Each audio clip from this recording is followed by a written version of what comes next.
What up, Bulls Nation? We've got a live CHGO Bulls podcast right around the corner. On today's show, the NBA yesterday unveiled yet another new all-star NBA format. Will anybody care? Plus, Noa Essengue had his Giddey City Bulls debut the other night, and he balled out. We're going to break down what we saw from him. Plus, Josh Giddey could be back on Sunday. Coby White could also be back at some point during this 3-game West Coast trip. Will that elevate things and stabilize the ship a little bit? Plus, we'll look ahead to the Jazz on Sunday. Next.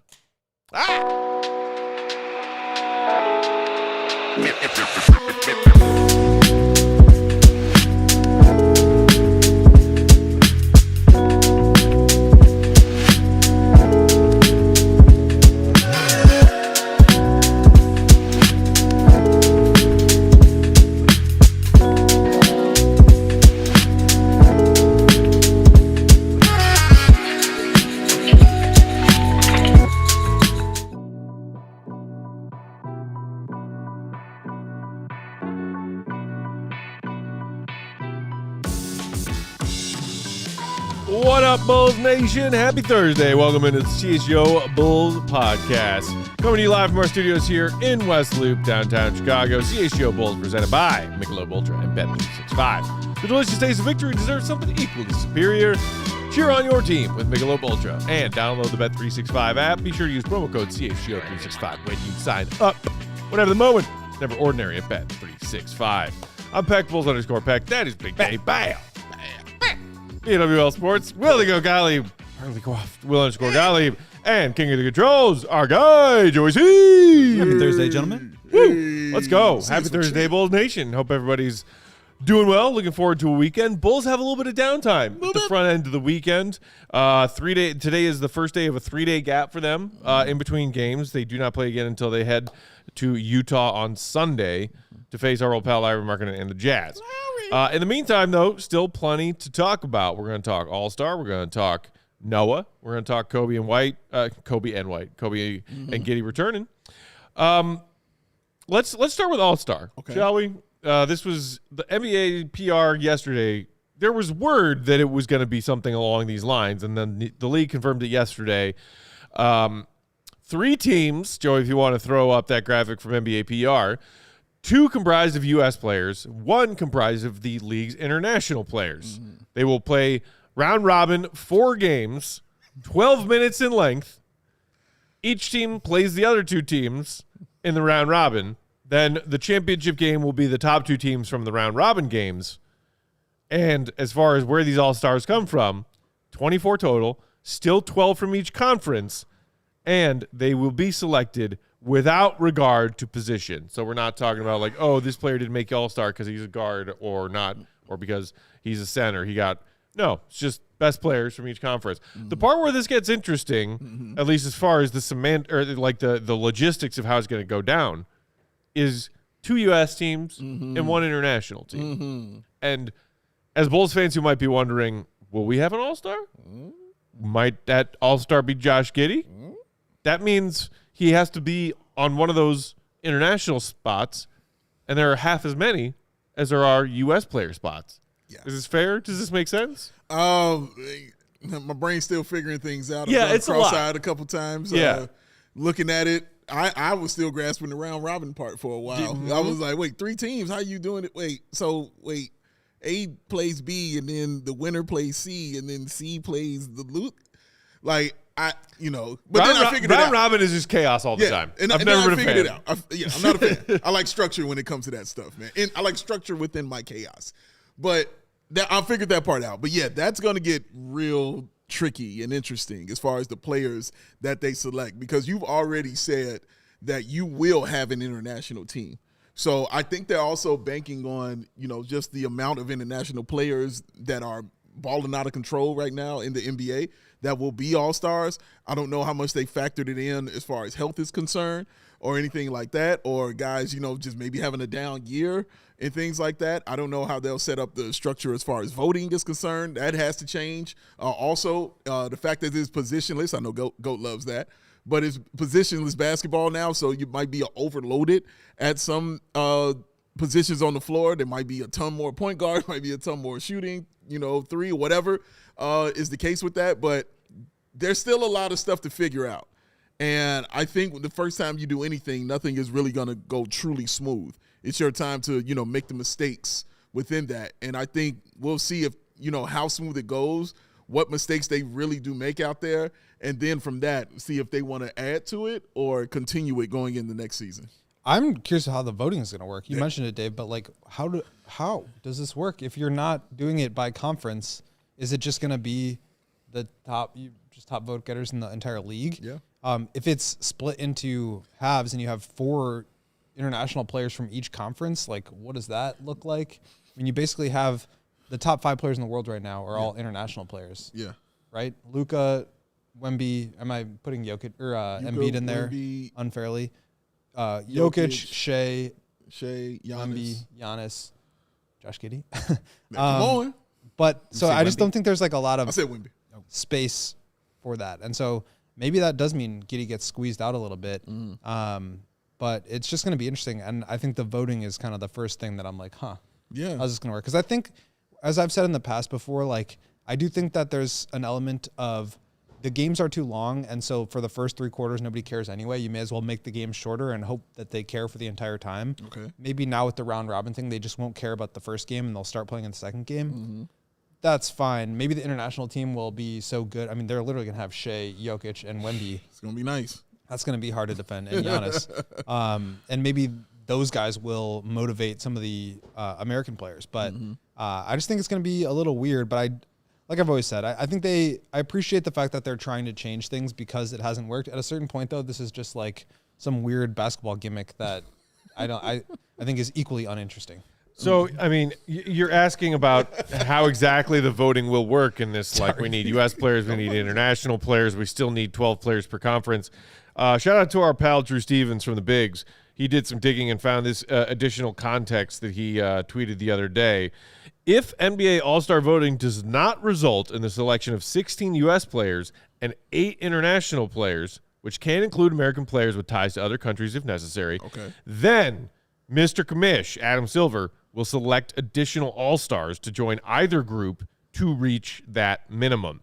Okay. In that case, at least one team could have more than 8 players. Okay. I don't like. So it sounds like if they don't reach the numbers they need from All-Star voting, then Commish is just going to come in and be like, all right, you're an All-Star, you're an All-Star. Here's the 8. And I don't like that. Yeah, same. That's what I'm saying. I don't like the commissioner involved with this. If the coaches come in and say that, okay, great. Which is the process for selecting All-Star reserves. Has been for a while. That makes sense. But the chairman of it, the commissioner, is like, you shall go. It's like, you will then make them make a creme brulee. The commissioner will taste the creme brulee, and whoever makes the most satisfactory. I mean, like, just I don't know. It's getting closer to a Netflix reality series. A Squid Game. Should we just do like Rock Adam and Jock Silver, and bring back the 50-foot hoop basket? Josh Giddey, Denny Avdia, and Lowry Markkinen in an episode of the Great British Bake Off, but it's for the right to be on the NBA All-Star team. On 2 floors that rotate pumpernickel is 360 degrees.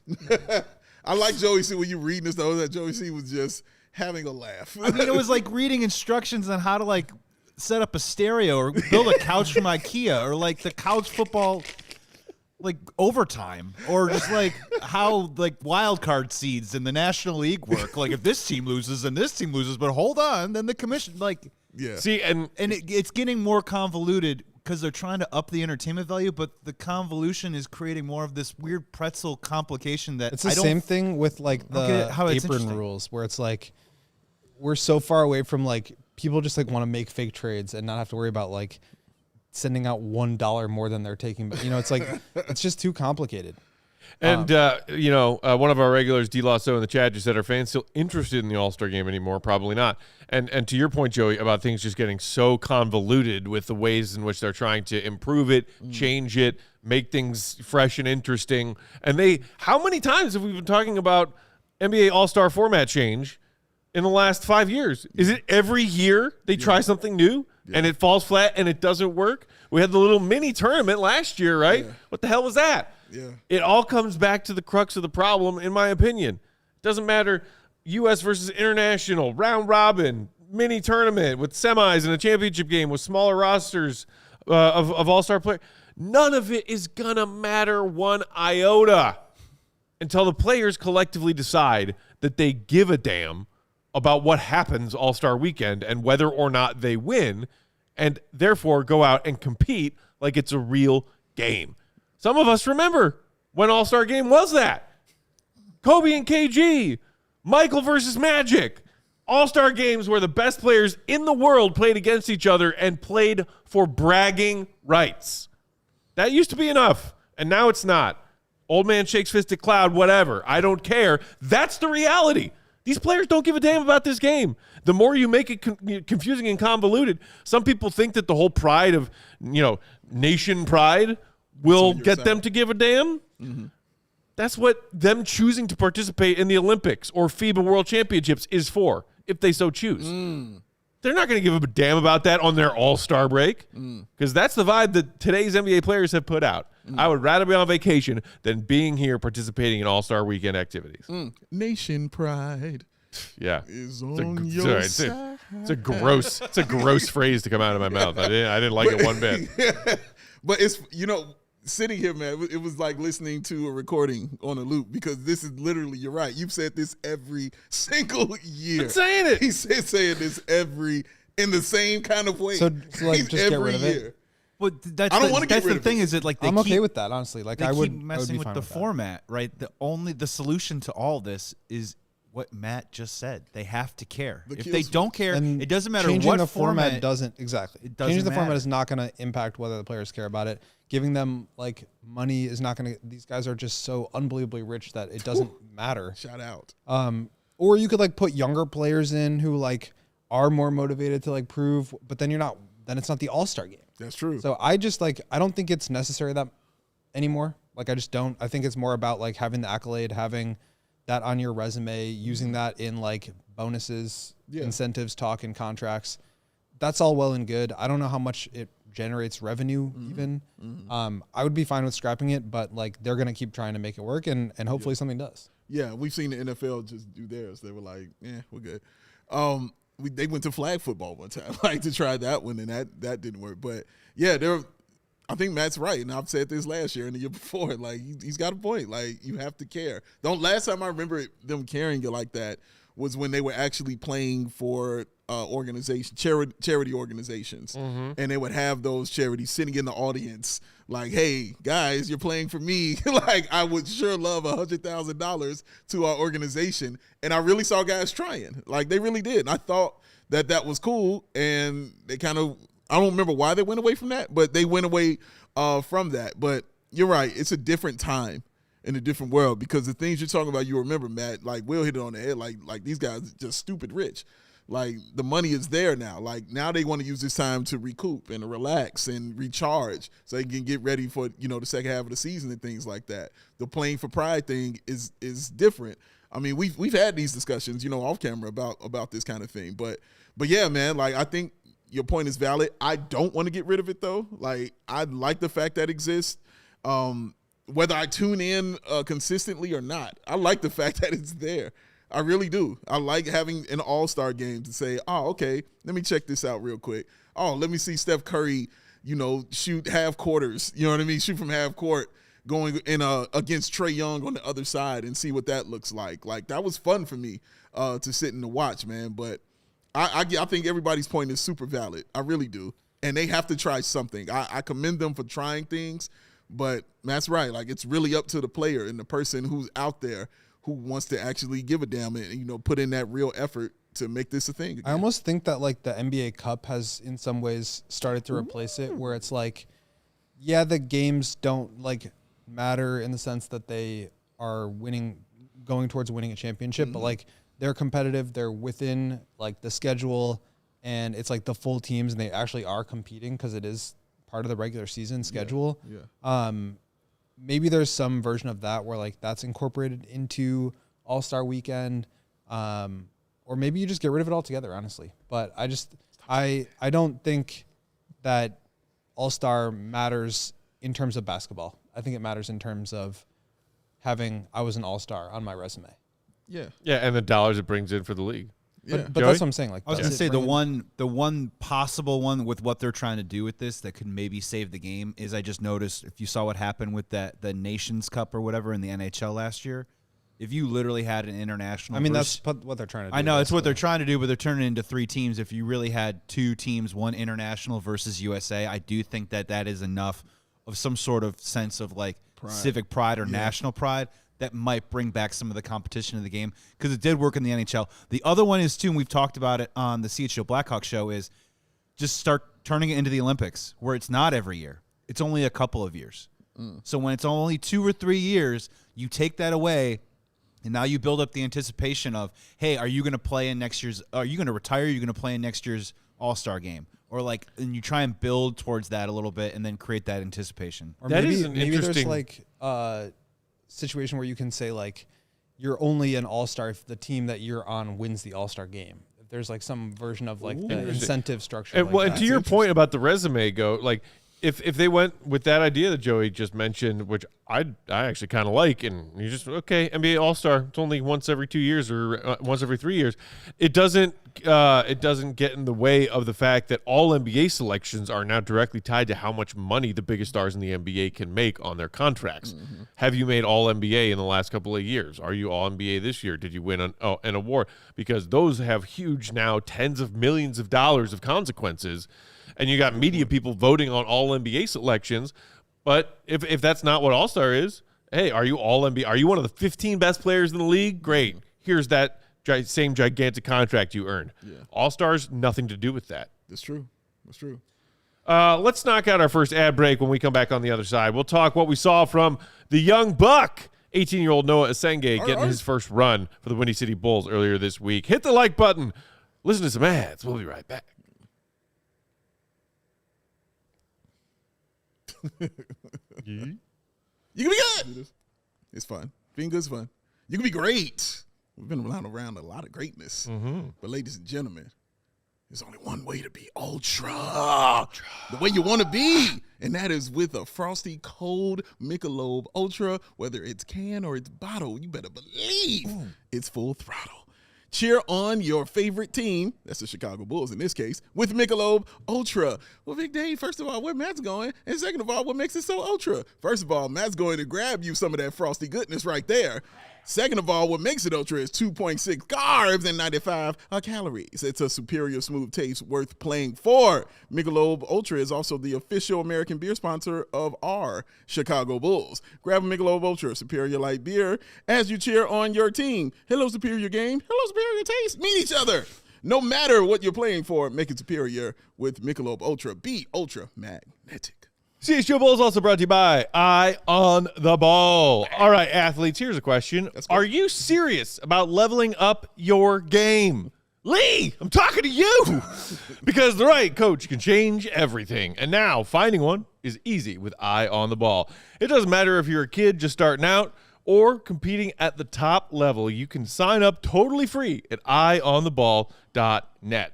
Just create your profile, search through coaches in your sport, and connect directly with the one that's right for you. From soccer to swimming, baseball to basketball, you name it, the coaches are there. Ice!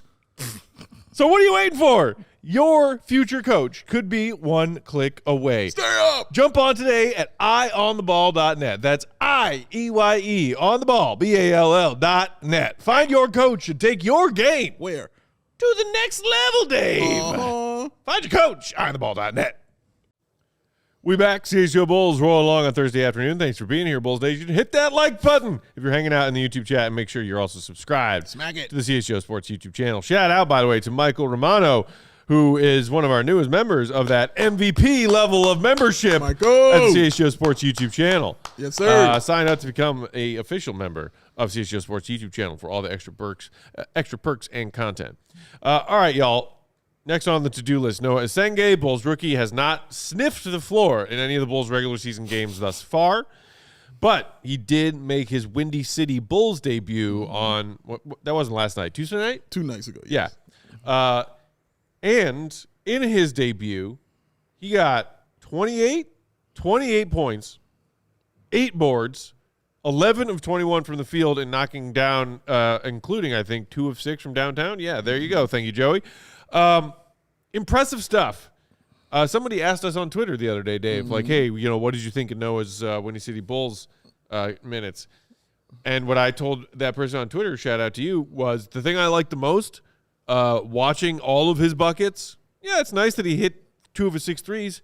He attacked the basket seemingly relentlessly at will and finished through contact. Yes. By my count, like 6 or 7 different times. Sometimes at the rim, sometimes took a little bump, created some space, and hit like difficult shots. Yeah. He went glass on like a 15-foot elbow jumper at one point, and that play included him finishing while also initiating and getting through contact. When I have been skeptical, not skeptical, but just like, hey, he needs to work on his frame a little bit. This is a scrawny young man. He is. That was the most encouraging thing to me, is the plays where he finished through contact. That's a good point. I think for me, it was watching him shoot. Okay. Because that was definitely the downside of him, was his shot. Like, can it go in? Like, can it go into the bucket? What I saw from him in the G League, like, I know he can get to the bucket. I knew the havoc he could cause down there. He's great at timing. Like, his IQ is really, really good. Like, I talked about that in Summer League, just how good I think his IQ is. Because he didn't have a real signature moment as far as scoring was concerned. Everything was just kind of business as usual, going about it. You know, it was really like bologna sandwich, like peanut butter and jelly. Like, it was nothing super extravagant to me about the way he scored. Like, because sometimes I think we get caught up in that. We want to see the highlight reel play from a guy so we can hang our hat on that and say, dude, run that back again. Like, that was incredible. And not looking at the rest of the game that was going on. But it was just a really smooth game from him. But the shot, I was truly looking at. I love the fact that he was 2 of 6 from 3, because one, he took 6 of them. And the other part, he hit 2 of them. Like, that's great. And the way his form looked when he was taking those shots looked great. He's looked the same kind of confidence that I saw him have in the Summer League was still there. Just the movement, like you talked about, Matt, the movement to the basket that he had, getting the tip-ins. I loved, of course, the rebounds, you know what I'm saying, are great. But the one turnover is also outstanding. Hey, Julia, it's also really, truly outstanding that he had that, because, again, when that Summer League started, he had a plethora. Yeah, what did he have? 5 turnovers in the first half of his first Summer League game? Yeah, like, it was rough. He had a triple-double if you count the turnovers. Hey. But, man, he seemed more sure of himself. Like, I just really like the confidence that young man plays with. Yeah, and I think that there's like a certain level of that we've talked about. He's just productive. Like, he doesn't necessarily stand out that he's like doing any one thing or very explosive. This was like the whole feature that I wrote about him before the season. He's just like kind of this quiet guy who goes about his business and just accumulates stats. I think what's special about him is his foul drawing ability, the fact that he's able to get to the rim and finish through contact, as you said, Matt. And I think we're only going to see more and more of that as we go along here. But to me, it's just like, I want to see him at the NBA level. I know he can put up stats. We've seen this in Europe. We've seen it in Summer League. And I understand why he's not in these NBA games, because the Bulls have guys ahead of him in the rotation, and he is really young. He's 18 and a half years old, second youngest player in the league. But only 3 rookies in the first round have not played in a single NBA game yet. One of them is Thomas Sorber, who's out for the year with the ACL. The other is Yakachonis, the Illinois product, who just hasn't gotten in yet. He missed a lot of time at the beginning of the year, was pretty good in preseason, but has not broken into the rotation for Miami yet. And then Noah, who we just have not seen. And frankly, I'm not sure how much we will see him this year at this rate, barring any changes to the roster. And that is, I wouldn't say a worrisome distinction, but a notable one, in that it's not just bottom dweller teams that are throwing their rookies out there out of the gate in the first 10, 15, 20 games of this fresh season. It's all the teams. If you picked, lottery, middle of the pack, or late first round, that's what I did not know that. I knew that Noah was one of a shrinking number of rookies who hadn't seen any action on the floor yet. Yeah, it was that small. But I didn't know it was that small, including a player who's just out for the year with an ACL. Like, it's literally Noah and one other guy. Yeah. I mean, like, Yohan Beringer, for example, is like third string center in Minnesota, and he's gotten in 7 games so far. Wow. Young Hansen, he's somebody that was like way too raw to be playing in the NBA right now. He's gotten it. It's just like the savior. I'm not gonna like be making any grand conclusions about the team or the way that they're developing him or him, Noah himself, based on this. But it's just like, I do want to see him out there. Yeah, but I think we all kind of came in. Well, again, let me speak for me. I came into the season like I didn't think Billy Donovan was going to be playing this guy. No. Didn't think he was going to be out there, especially when you come in and you're immediately telling me you are a project that needs to develop. I was like, there's no way he's going to be playing, and he can't immediately come in and contribute. I didn't feel like Billy would be like, let's find out if you can. Like, no, he wasn't going to be on that, kind of level. Something had to kind of be shown to him. So I still want to see what else he does in the G League. I do want to see another game because I feel like that's the way you can make it harder on your coach is you're still putting up these kind of stat lines and those kind of numbers. Like, because then they're going to look at you like, well, why can't he play? Like, because he's out here and he's destroying all these guys. Like, what is he doing down here? And I think, like, for them, the way they're evaluating him and part of the reason why they're sending him to the G League is that they're not looking at, can he put up 26 points in a G League game? It's like, how can you impact winning at the NBA level? And at a certain point, he's going to need to, like, prove that he's capable of that by doing it at the NBA level. Yeah. But I do think that there's a lot for him to learn in terms of, like, positioning, where to be on defense, defensive assignments and rotations, switching, being the low man, when to slide over. All that stuff is, like, it's moving really fast for him. I was talking to him in the locker room the other day just about, like, how much work he's doing in the film room and how much he's learning. And it just seems like he's so young. Like, there's so much for him to learn. And I do think that at a certain point, especially if you're a team that's trying to win, throwing him out there to the Wolves and just saying, like, help us win today is not necessarily going to help him get better. He might be able to put up some points. He might be able to grab some rebounds. He might be able to finish in transition, but that doesn't necessarily mean that he's, like, learning how to play the game properly. And I think that distinction is pretty important to the Bulls, and that's why they brought Modest along slowly too.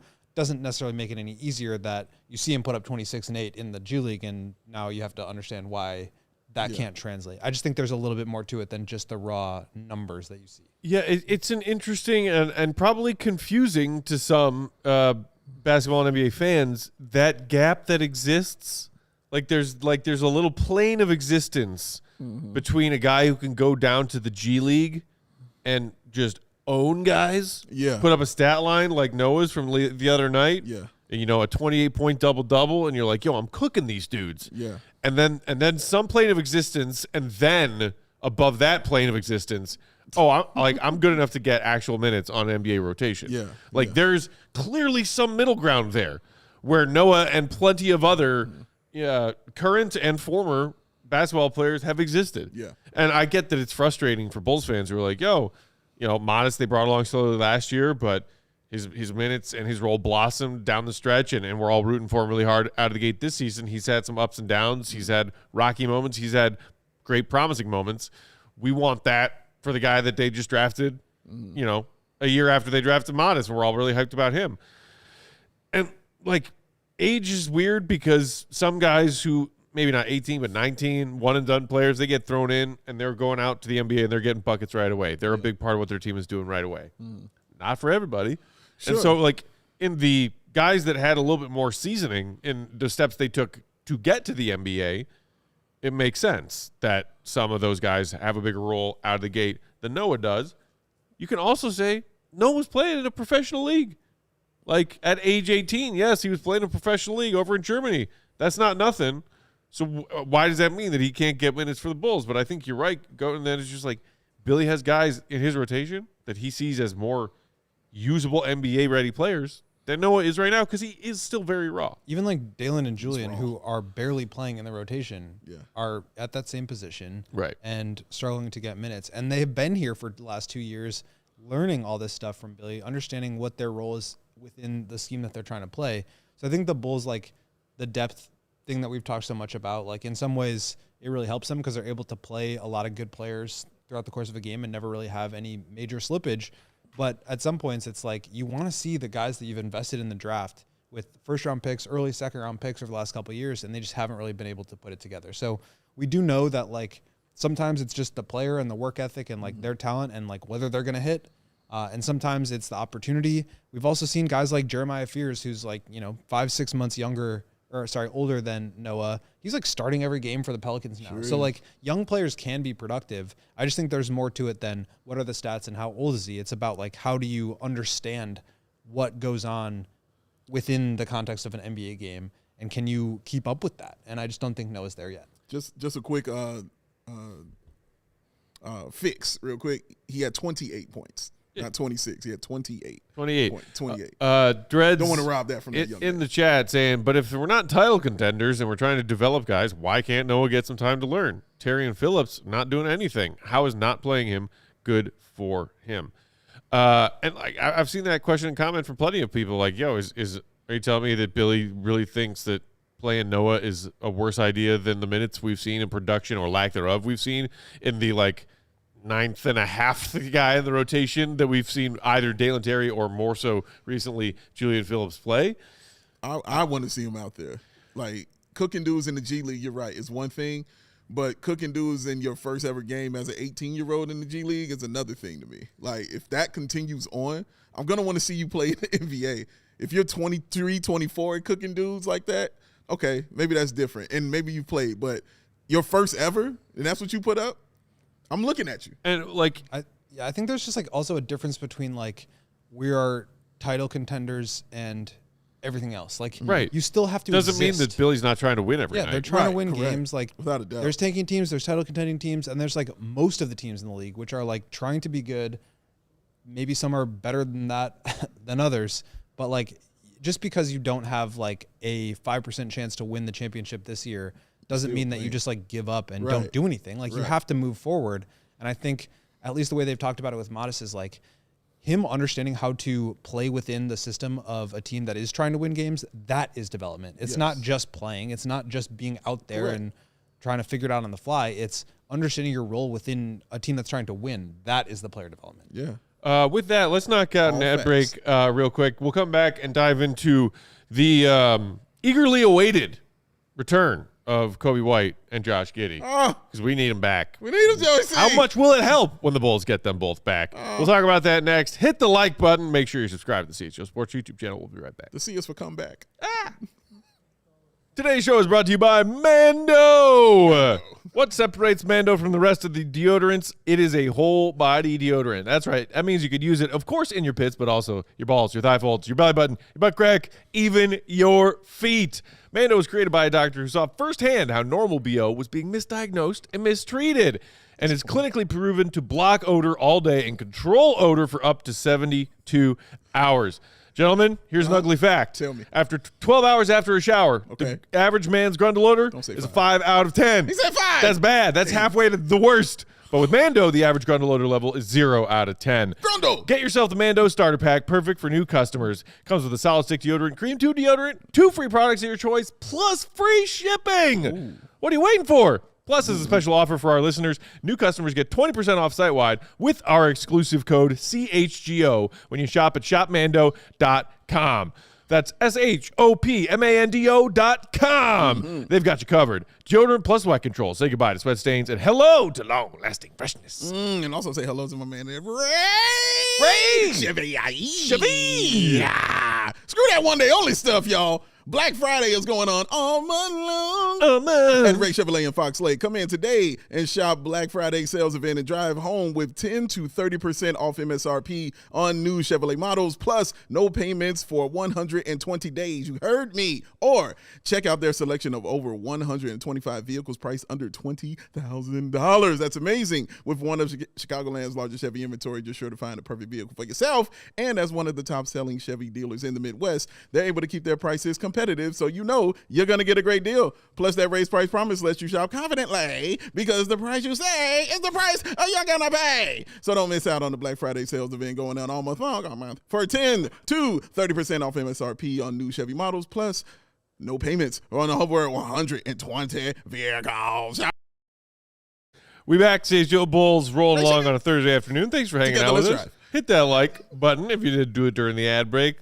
All right, next thing on the agenda. Coby White has yet to make his season debut, coming back from that calf strain.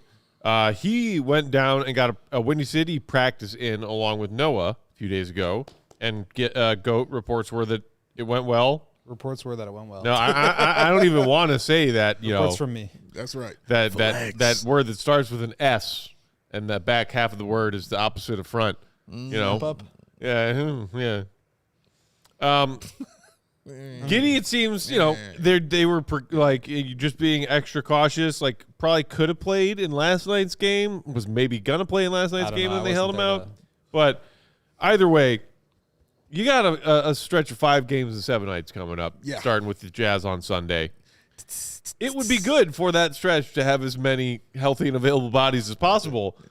And on top of that, not just bodies, but we've seen how important Josh Giddey is to this team's offense through their first handful of games. And we've also seen the Bulls get worked in games that were winnable in fourth quarters when they didn't have a closer and their opponent did. And in a lot of games last season down the stretch, Coby White was their closer. He was. So, do we get them back as soon as we want them back? AKA at some point on this 3-game trip, Utah, Portland, Denver? And how much does their presence coming back elevate what this team can be compared to a 5-0 start and 1-5 cents? Break the news now, go. I got no news to break, unfortunately. I'm joking. I think the first 5 games of the year, people got very excited. And with that, there was just inherently this weird should they trade Coby conversation happening. That's true. They're having success without him. He's up for a contract. I get the transition there. But you look at these last couple of games, and they just are really missing that dynamic scorer. And there aren't that many guys that are both really good at that with the ball in their hands, but also are really good off the ball, can play with another ball-dominant player.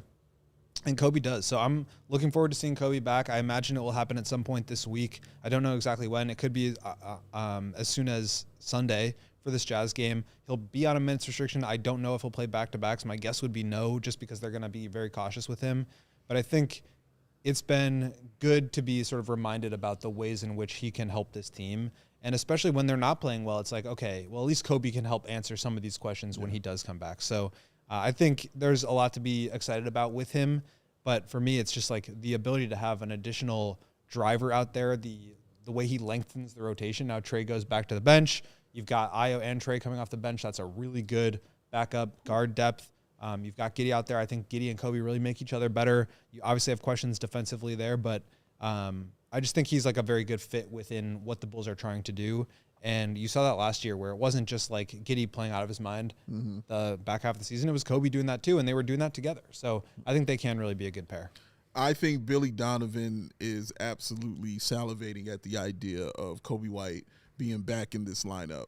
Not to say he's not happy Josh Giddey is going to be out there, but for the reasons you just stated, Goat. The optionality, the things that it can hand the Bulls and Billy Donovan when he's out there coaching and deciding who's going to come into the game. Having more guys on the bench who have starting talent is a great thing, and having it at the guard position that Billy Donovan enjoys is also an even better thing. So just having Coby and Giddey out there as your starters, knowing that you got Trey Jones just waiting in the wings, knowing that you got Ayo Dosunmu waiting in the wings, it makes it easier for his coaching decisions of who to put in the game and for how long they should stay in the game. And it makes him not worry about certain aspects of what's going to fall off or what's going to change. He already has a really good idea of how it's going to run when those guys are out there, because you see how it's running when Trey Jones is out there now. So the half-court offense will get a little better. Your defense is going to pick up as far as the steals and getting tips and getting out in transition and things like that. Also gives you the option of, if Giddey, hey, man, you can have this seat here. We can run Trey at the 1, keep Coby at the 2, move Ayo to the 3. It just gives him a ton of options to play with. So I think, and then just the idea of that talented of a guy being back on your floor that can get you 30 points and, like you stated, Matt, can carry you in that fourth quarter when worse comes to worse. I think Billy cannot wait to see Coby White back out here on the floor, fully healthy for this team. Dred's asking in the chat, would bringing Coby back for this 5 games and 7 nights be good for him? Could he get hurt again playing so much so quickly? I wasn't insinuating that Coby would go play all 5 of those games in a 7-night stretch. I'm saying if Coby and or Giddey come back sometime between Sunday and this road trip and this stretch of 5 and 7, maybe Coby plays 3 of those games that are 5 and 7 nights, and maybe Josh plays 4.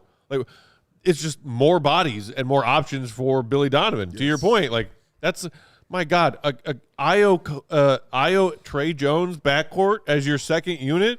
It's incredible. It's pretty good. That is solid talent for your second unit, and you add what Coby can do as an on-ball creator, creating shots for himself off the dribble, step backs, getting to the rim, into the system they've built already without him here for the first dozen games this season, where you're keeping the ball moving. Because it's not like the ball sticks to Kobe's hands. Right. He will keep the ball moving when that's what they should be doing. And then it's just like that opens up other opportunities for defense has got to keep one eye on Coby White. Yeah. What can Josh Giddey create when he's on the ball? Dude, think about those moments that we saw in those fourth quarters where they were moving the ball because they had no other choice. Because they didn't have anybody who could just say, I got it, get out the way, go get the rebound, or you get over there and you go do it over there. They moved it because that's all they could really do. And so it takes away, some of your ammunition and how teams defend you, because they're like, oh, we know how this is going to go. The only person that's going to make a move is probably Ayo Dosunmu cutting to the basket trying to do something. Now with Coby, it just opens up a whole new thing, man, because now you're adding the three-point shot into this, and you're adding the size of him into this, and his ability to get to the rim, and his ability to get to the line. So you're adding all these new things to this already solid monster that you've built, because the Bulls have started off pretty well outside of these last few games that we can directly point to and say, hey, I know who's missing right here. This guy with some awesome hair who can really get to the bucket and score is missing right here. Adding all that stuff into it, and then adding what Coby can kind of put in effort-wise on the defensive end, like I just think Billy cannot wait for this. Yeah, and if I can, just a public service announcement to all those Bulls fans that wanted to trade Coby throughout the first 5 games. When Coby comes back, when you guys talk about attacking and getting to the rim, I think Coby deserves a little bit of grace and a little space and some patience to kind of ease back into some of that stuff that he was doing. That? Yeah, exactly. Against like what he did against like the Miami Heat late last year, where he was just every time like in the paint, making stuff happen, drawing fouls, getting and ones all the time. Like, don't freak out if he drops, like if he goes 5 for 13 in one of these games when he comes back. If this is an ease-in process, there's a little bit of rust. Like, I think we are going to get the Coby White that we expected and that we saw and enjoyed and loved last year. I just don't know if we're going to get it right away, but I do think having him back is immediately going to be an improvement. I mean, he's basically been out for 3 months. Yeah. He got injured mid-August, he said, last week when we talked to him. Obviously, he's been, like, working out and doing stuff, but he hasn't played an NBA game. I think for sure he will have a minutes restriction. I could see him coming off the bench. We talked about this the other day, but, like, in the past when guys have had minutes limits, Billy's liked to get them in the game a little bit later. So, like, the 20 minutes that you have over the final 40 minutes of the game as opposed to the first 40 or the whole 48 minutes. So it wouldn't surprise me at all if he's off the bench. But I totally agree. And Billy and Coby have both talked about giving him some grace, giving him some time to get himself into form. I'm curious about how it impacts the rotations, though. I mean, Trey has been so consistent and such a favorite of Billy Donovan's. He's obviously not like an elite perimeter defender. He's smaller, so he can get picked on a little bit, but like he's still very good off the ball, and he does really fight. He's able to fight with guys even in the post. So having him out and Coby in, I think you probably lose just a little bit defensively, but then your second unit is like leans more defense than offense. You got Ayo, you've got Trey in there together. How does that work?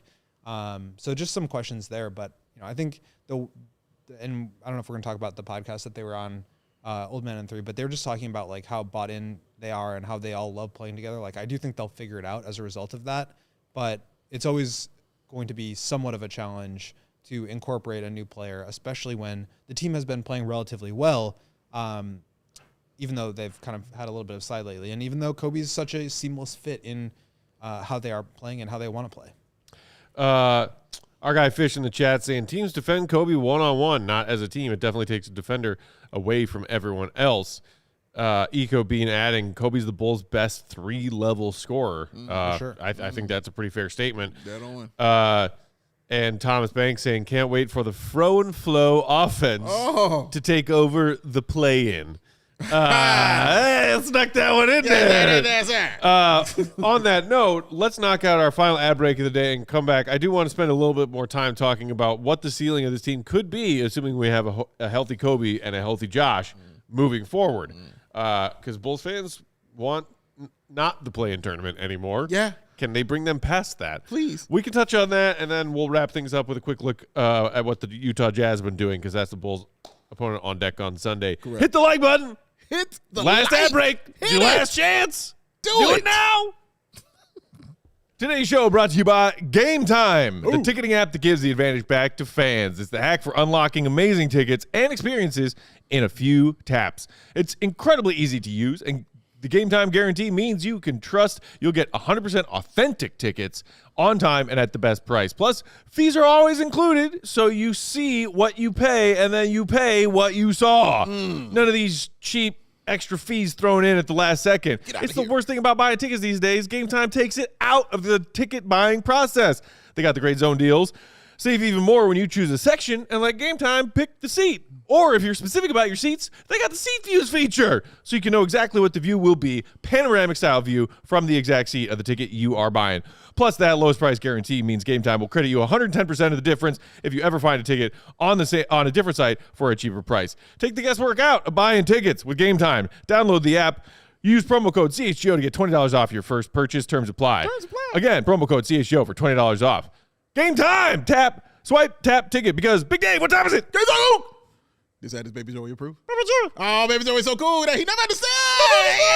Why I got so much money to look so daggone cool? How come I can't do that and save money? But guess what? You can. Because we got our people at Shady Rays, y'all. These sunglasses are made for real life, seriously good-looking, polarized, durable shades that are not ridiculously expensive. And here's the awesome part. They got the Matt Peck Lost in Broken Places playing. There goes a hat. Splat hat. Drat. Splat. And now he's upset. But then he remembers that. He can get those glasses sent back. And they'll get back on his friends in 30 days. It's awesome. Shady Rays that eyewear that has your back. They're awesome. We've teamed up with Shady Rays to bring you an exclusive offer. Head to shadyrays.com. Use that code CHGO for 35% off those premium polarized shades. Right for yourself. The shades that are rated 5 stars by over 300,000 people, y'all. Because it's Shady Rays where the rays are so shady.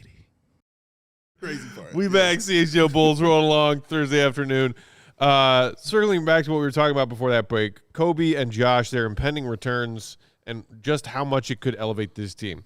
The question we posed in the headline, could it elevate the Bulls to a top 4 seed? Look, I think after that 5-0 start, Bulls fans started asking themselves and one another, are we going to buy in to this maybe not just being a team that's saying goodbye to the play-in tournament after 3 straight years, but like and not just, hey, we can sneakily attack that 6th seed, maybe the 5th seed in a wide open Eastern Conference where the Celtics are taking a pause, the Pacers are taking a pause, and other than the Cavs and the Knicks, maybe nobody scares you all that much.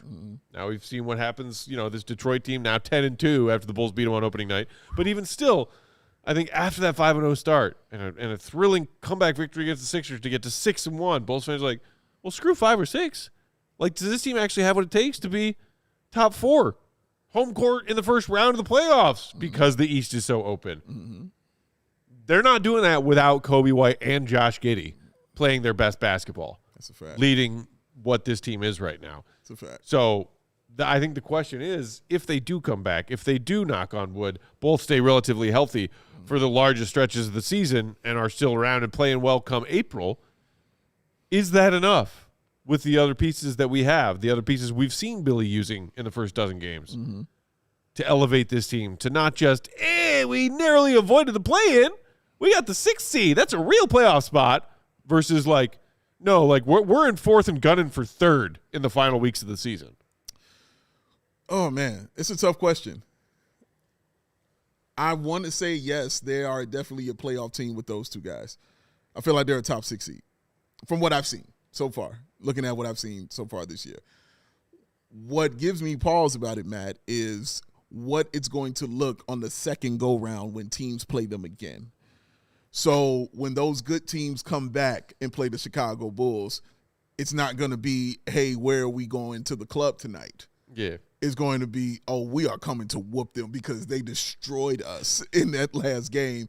And guess what? We're going to take that personally. Will it matter that they come out in that way?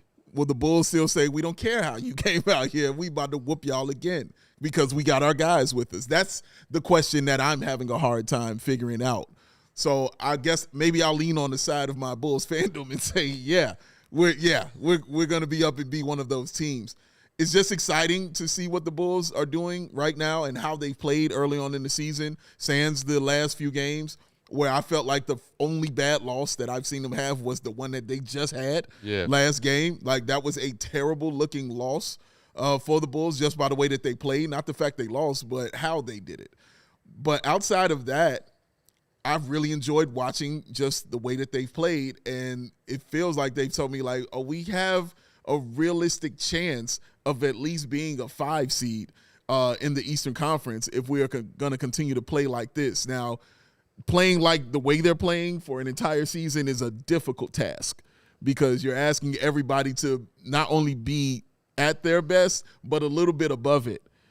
Just a skosh above being that kind of best because it's a team effort. Everybody's got to be on the same page. And then you're also asking for everybody to be healthy at that point too. And that's something we haven't seen from a Bulls team, in some years where they've just been completely healthy like that. But I'm going to say, yeah, I can see them being a top 5 seed. A top 4, man, I'm not there yet at all. But I can argue a 5 or a 6 from what I've seen the Bulls start off and do, and then adding Josh Giddey and adding a Coby White and adding a Zach Collins into that. Again, giving Billy more options, or as Goat would say, more bites at the apple with certain guys out there being on the floor who might not be asked to do certain things because those guys will be back. They can fall right back into what they do more comfortably than what they're being asked to do kind of like right now. To say more bites at the apple. You're saying that more than I am these days. Apple bites. I think that the Bulls. Have a lot of jeans. Like you look at the Eastern Conference, I could see the Bulls finishing anywhere from 5 to 11. Oh. I don't know. I just feel like you look at this conference, it's like the Pistons are 10-2. Okay. Then you got the Cavs 8-4, Knicks 7-4, Sixers 7-4. That's your top 4 right now. Okay. And then you've got the Hawks at 7-5, the Heat at 7-5, and the Bucks at 7-5. That's your 5, 6, 7. Bucks tough. The Raptors and Bulls are 6-5 at 8 and 9 right now. Magic 6-6, and then Celtics 6-7. That's 11th. Like, is there a world where the Bulls are better than all those teams?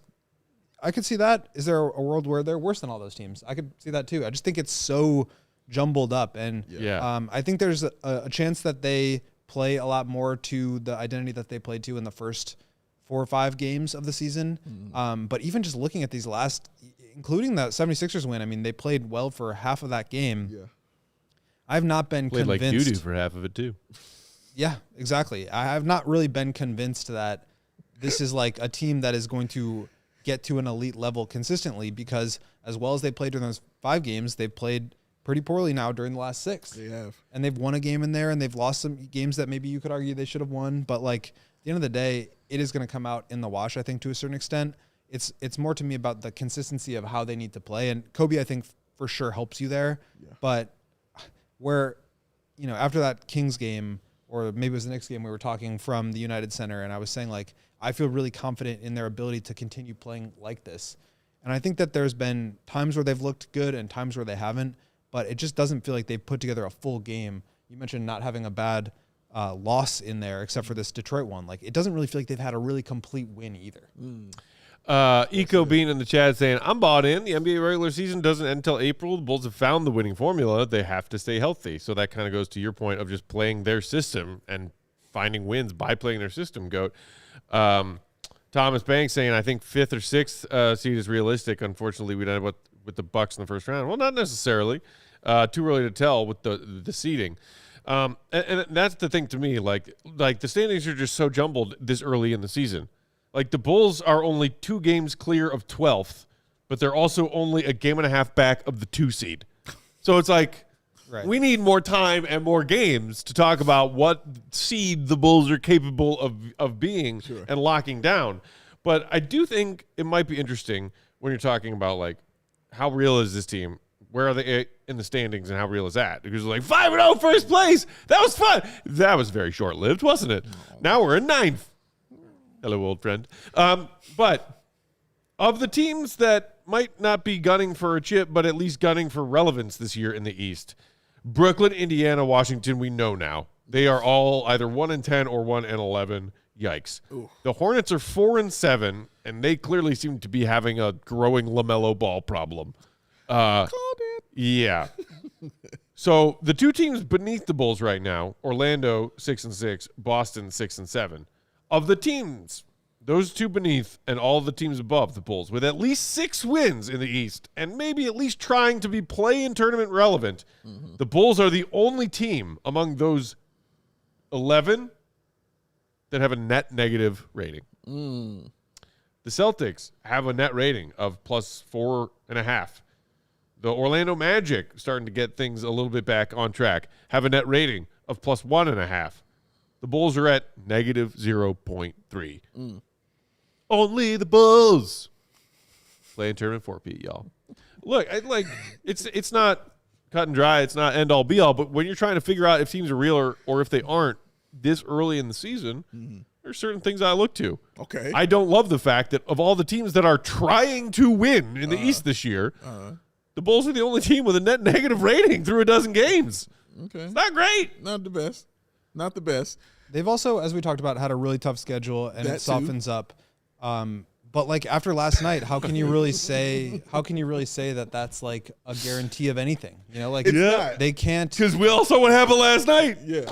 Exactly. They can't just like float through the season. You have to be consistent. And this is like something that like Caruso and DeMar and like Lonzo were saying 3 years ago when we were asking about. We've shown that we can do this, but we need to do it consistently. It's like that's still true. They need to play consistently to their identity. That's true. Yeah, there's a part of it too where obviously, the Jazz coming up, they're gonna have opportunities to kind of like get the taste out of their last game, out of the mouth of the whatever you want to call it. But the thing about it is, we're also still kind of living in the world of that last game was scary in the sense of I understand that it's one game, but it did open up that window and that door of what the floor of this team can look like, healthy or not, and some of the flaws and deficiencies of transition defense and the lack of scoring punch and power in the formula.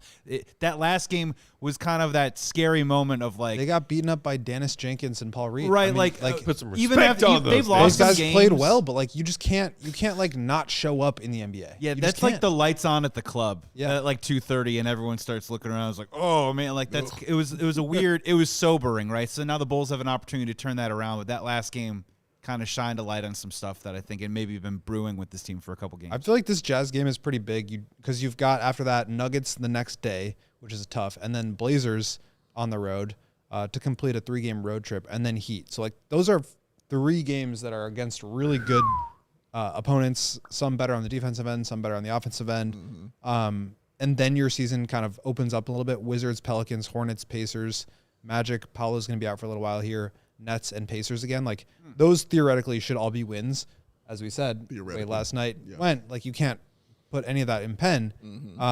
But I think this Jazz game you need to get back on the right foot because you have a couple of tough games after that. I mean, in these next 4 games, could they be under 500? Like I think so. But then you have a chance to really put yourself back in a good spot. They just need to be consistent. Playing their style. Got to be consistent. Believer in the chat saying Bull schedule's been one of the toughest so far once they get healthy, hopefully. And Dr. Professor saying, take me back to 5-0 pack. Hey, I don't have a time machine, but I tell you what, we archive all of our postgame shows here on the CHGO Sports YouTube channel in that Bulls playlist. You can go find our postgame show from Bulls Knicks Part 1 when they went to 5-0, if you want to remember what 5-0 feels like. There you go. As we get ready for a little bit of OT here on CHGO Bulls, because we do want to at least touch on the Jazz game. Reminder that if you're watching on any of our various streaming services, Samsung TV, Roku, Comcast, all that jazz, just hit allchgo.com for the bonus coverage. You mentioned that first tough test against the Jazz, Goat. And Big Dave, you were taking a look at what our pal Lowry Marketing was doing out of the gate this season. Lowry be putting up numbers. Joey, do you have those Lowry stats? Toss them up there. Look at this. This is all-star stuff from our old pal Lowry Marketing. Lowry. Over 28 points a game. Look doing at my special boy. 6 and 2 boards and assists wise. Those are some pretty respectable shooting splits. You know, I only allowed that number 23 on certain players, and Lowry is definitely one of them. Not if it said Bulls instead of Utah. But Yeah. I personally think 23 should be tied. I wonder why the Utah Jazz don't give a crap who wears number 23. No resentment. But look who's wearing it. Hey. A dude dropping 28-6 and having imagine- 46 38, 88 from the line, ladies and gentlemen. He has been outstanding. Can you imagine if Buzelis has pipes like that in 4 or 5 years? 'Cause Oh. when Laurie came in, he was just as skinny. rail thin as Yeah. I mine. remember the year he came in, with the guns out, ready to go and do things, man. But I'm just so proud of my guy Lowry, man, and the things that he's doing, man. Like, and it's just the domination of it. Like, I love always one thing I've really never talked about, what I've really loved about his game is as much as the points are there, the rebounds come with it. No matter what. The rebounds are coming with that. So he's going to get you at least 6, 7, 8. That's a low total for him, having 6 rebounds, man, seriously. But he has been scoring the ball at will. And I mean, just in the paint, causing havoc, hitting his threes, you know what I mean? Like, he's doing a really great job. And that was the other thing I talked about, even with the three-point shooting, is just he was taking 8 attempts a game. Almost 9. He's like 8.8. He's almost at 9 attempts a game, and he's shooting 38% from the three-point line. He's 7 feet tall, and a legitimate 7 feet tall, man, and getting to the line at almost 7 attempts a game there as well. He's at 6.8 and shooting 88%, from the free throw line, man. The fact that we won 4 games is I'm tying all that directly to Lowry, because while Walker Kessler, Texas Ranger, not being out there, he's got to do a lot of those things on his own. Of course, Ace Belly is going to come along as he starts growing and, scoring. He had a really solid game last time. But, yeah, they play tonight against the Hawks. We'll see how it goes and what record they come out with. But Lowry has just been absolutely outstanding. They've got wins over Clips, who look like they're trash, actually. The Suns, who look real, they're on a heater right now. They won a high-scoring, tightly contested affair against them. They've got a win over Boston, no slouch team, even though Tatum ain't there. And then just Tuesday night, a NBA high right now, 152-point victory against the kind of feel sorry for them Pacers. So the Utah Jazz, not one of the scariest teams in the league, but what that 152 number should do is scare the crap out of Bulls fans who just watched the Bulls defense against the Pistons last night. Because they might not have a star-studded team, but you look at what Lowry can produce. Your boy Ace Bailey put up 20 points in that game as well. He had a solid game. They proved that they can put up 150 against a team who puts little effort into playing defense that night. So watch out, Bulls. Yeah, they're coaching, Will Hardy, is so good that they're always going to have competent play on both sides. They are not good right now, 25th on offense and 22nd on defense over their last 7 games. They are 2-5 with a minus 11.4 net rating. This is a game the Bulls should win. This is a game the Jazz probably don't want to win. They owe a top 8 protected pick to the Thunder of all teams. So at a certain point, they are going to – the Thunder right now own – if you look at the Tankathon page right now, all of them, they own the number 9 pick and the number 7 pick. Oh man! And they might win 70 games and win the championship in this draft. From the Clippers via the Paul George trade, and from the Jazz via the Derek Favors salary dump. Oh my if you want a deep cut there. So they're gonna cancel the league. Seriously, I mean, but the Jazz are gonna keep that pick for sure. They're going to bottom out. They've been more competent probably than. I mean, they want to show that they're not just trash. You know, they want to show that they're building a program. But you look at some of these teams, man. New Orleans is terrible. Brooklyn is terrible. Indiana is terrible. Washington terrible. The Jazz need to catch up to those teams, and I'm sure they would like to do that as soon as possible. Even though that they are still trying to start to kind of formalize their identity. So that will be a piece of it, but they're just not, especially without Walker Kessler, their defensive infrastructure is just not there. And so you're playing a bunch of young guards. You're playing Lowry, obviously. We'll see if he gets traded. I think that's definitely a name to watch out for this year. Ooh. But I think, they're going to be pretty ready to move towards the bottom. Bulls going to win 163 to 159. Is that what we're going to watch on Sunday? That would be outstanding. I'm curious. Speaking of, I wonder what the over/under line is set on for that Bulls Jazz game on Sunday, and maybe bet the over. Hey man, that'd be outstanding. Is all I'm telling you. You give me that game, Matt, I would be excited because that means Lowry went crazy. It's like an all-star game. Yeah, man. Defense optional. Defense be damned. It's not what we're here for. All right. But yeah, their defense isn't great. their opponents' 3-point attempts and 3 points made, they're both near the bottom of the league at that. So that's something I think the Bulls could absolutely take advantage of. They're giving up 120 points a game. As you said, like, yeah, man, it's an opportunity for the Bulls to have that get right. And Goat's right, like they need this game. Like after getting off that on the skid that they're on right now, you need to win this kind of game, man. Especially if, like the Bulls, they're serious about winning and moving up. Have you got to play the Nugs on the second half back to back after that? Yeah, good Lord, get this done. This 5-7 stretch gonna be brutal. Gonna be interesting. You know who does play solid defense and has over large stretches of his career? Tell me. Anthony Davis. That's where I thought you were going. As we wrap up, a reminder that the Bulls are off. No game tomorrow. No game Saturday. We are off tomorrow and Saturday, but we are dropping an Anthony Davis-focused mini-pod for y'all tomorrow right here on the CHGO Sports YouTube channel. Stuff. Keep an eye out for that. It'll also be in your podcast feeds for all you pod listeners out there. Shout out to the OGs of Hoops podcasting who still listen. Just listen. You don't need to see our faces. That's right. But they're there for those of you who enjoy the Go YouTubes. changed everything. Either way, Anthony Davis, should the Bulls get involved, there's a lot of talk about Mavs trading him. That's what we have on deck as for mini pod tomorrow, and then we will be here for Bulls Jazz postgame on Sunday. So with that, enjoy the start to your weekend. Get some bets in tonight. There's night football, Bet365. Shout out to them. Just football. And we'll talk to you on Sunday. In the meantime, read Goat Stuff, allchgo.com. Become a diehard for the love of freaking God. Promo code GOAT. Promo code GOAT for that sign-up offer right now. $36 for your first year. Follow him, Will_Gottlieb. Big Day Bow, BAWL Sports. I'm Bulls_Peck. We are CHGO_Bulls. That's our king of controls, Joey C. The place to be. Have a great night and have a great start to your weekend. We'll talk to you Sunday. See you, Rub. Be good. Love y'all. Peace. We all silly like the mayor.